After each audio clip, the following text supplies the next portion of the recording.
The President will now deliver a statement.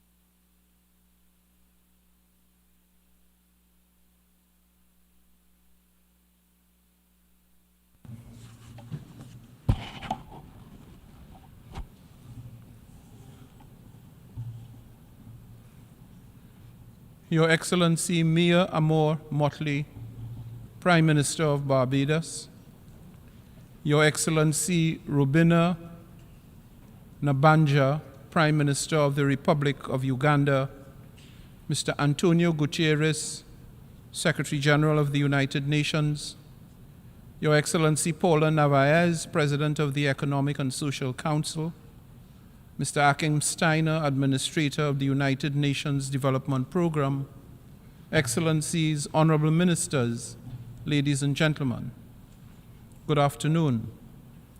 It is a special pleasure to welcome you all, especially those high-level delegations who traveled from capitals to be here, as well as representatives from member states and observer missions in New York, representatives of the UN system, and several other stakeholders at this, the first ever United Nations General Assembly Sustainability Week.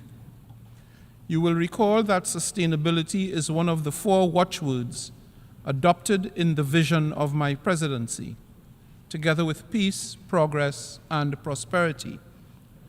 While unanticipated developments related to international peace and security have commanded the presidency's attention, and rightly so, I am delighted that over the past 7 months of my tenure, we were nevertheless able to couple our focus on the aforementioned matters with other critical dimensions of the Assembly's work, including sustainable development.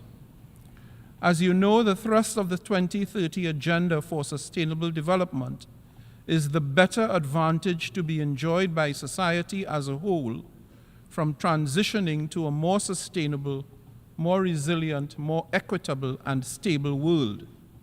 A world that discourages or nullifies the impulse to conflict and discord and promotes instead peace and harmony.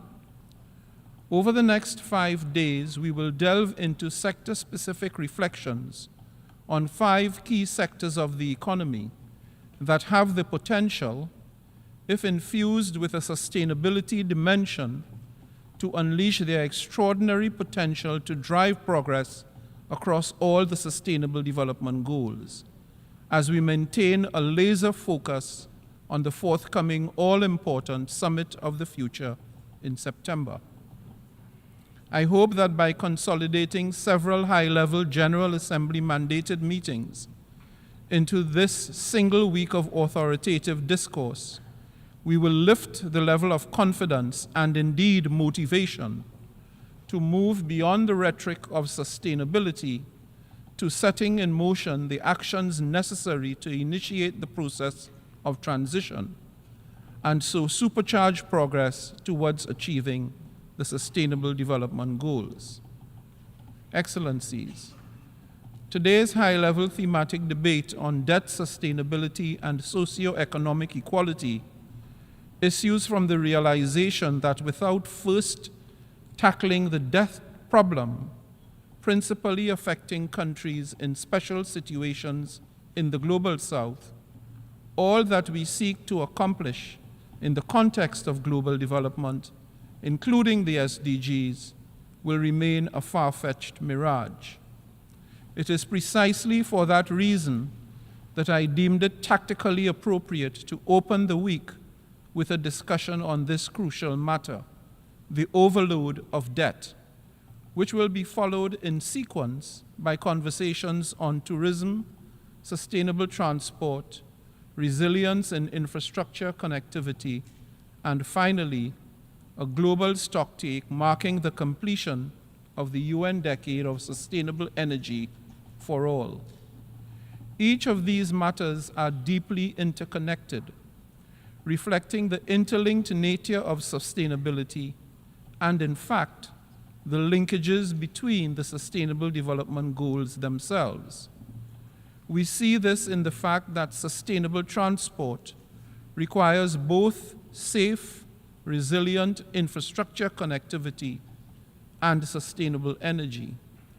And without both of these as critical inputs, the travel and tourism industry will surely collapse, leading inevitably to more poverty, hunger, and misery. For very many countries in the global south, meeting one's obligations through servicing the debt undermines the government's capacity to invest in sustainable development in such critical sectors as education, health, and social protection, resulting in the chronic underfunding of those sectors with telling social and developmental consequences, both for the short and long term. Excellencies, I hope that all of you found a card from me on your desk with a pin commemorating Sustainability Week. This is not merely a token, but rather an invitation for each of you to join me and choose sustainability, asking you to make a pledge, to take action, both individually and organizationally, to promote sustainability in your day-to-day lives. I thank those member states and representatives who have already joined the Choose Sustainability campaign, and I look forward to welcoming many more of you in that pledge. As I mentioned earlier, the subject of engagement today is debt. Let us not mince words. The debt crisis is, in fact, a development crisis, and one that permeates the global south. In 2023, global public debt reached an astounding $313 trillion. Public debt has arisen more rapidly in developing countries than in developed countries, with developing countries' external debt stocks hitting $11.4 trillion. Notably, over the past 2 decades, economic growth in developing countries has decelerated, dropping to approximately 4% from 6%.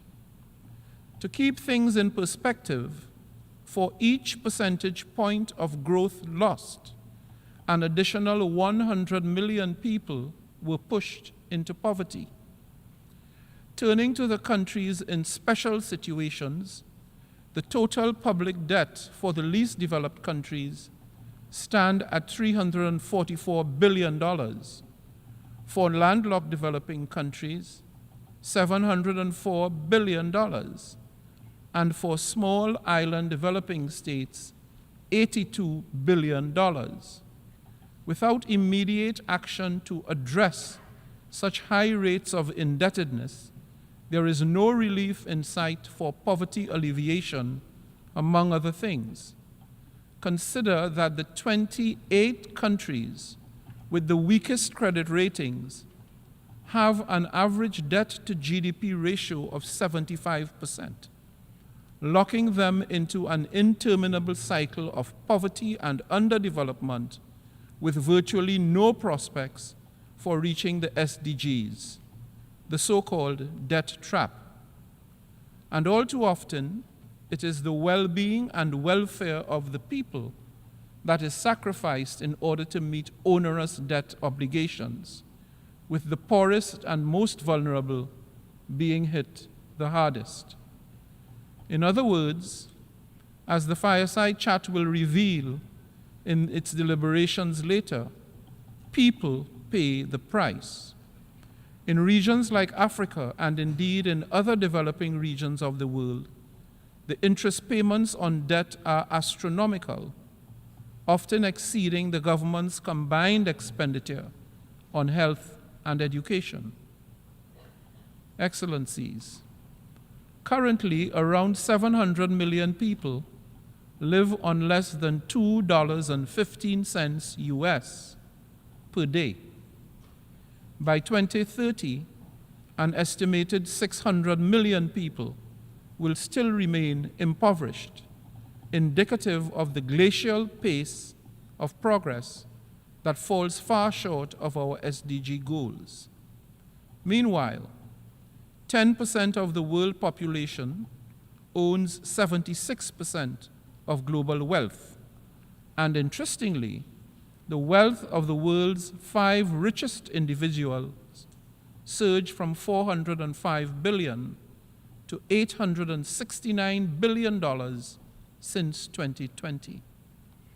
It is clear that the gap between the wealthy North and the developing South is widening, increasingly limiting the life chances of people living there. The world is on track to witness its first trillion year by 2030, while it will take another 229 years to eradicate poverty. As always, those most affected by socio-economic inequalities are young people, women, persons with disabilities, people in rural and remote areas, and other vulnerable groups. And if nothing is done to correct this situation, they will literally be left behind, denied from enjoying the fruits of development, and ignored. Clearly, this is neither acceptable nor sustainable. Ultimately, achieving debt sustainability and socio-economic equity necessitates a well-coordinated multilateral effort to reshape and reform the international financial architecture, especially the international financial institutions, so that they can better support and facilitate sustainable development in the global South. Excellencies, Honourable Ministers, ladies and gentlemen, with an eye to laying the groundwork for a successful, forward-looking summit of the future in September, the time for decisive action to address the questions related to debt and development is now. Our collective aim should not only be to achieve debt sustainability, but to fundamentally restructure the international financial system, whose policy frameworks pose a real challenge to sustainable development by creating poverty and perpetuating inequality. The situation is urgent, and I trust that the collective expertise of stakeholders present today, from academia, NGOs, the private sector, and member states, will generate insightful ideas and approaches to resolve the debt crisis and establish a fairer global financial system that achieves socio-economic equality for all. I thank you.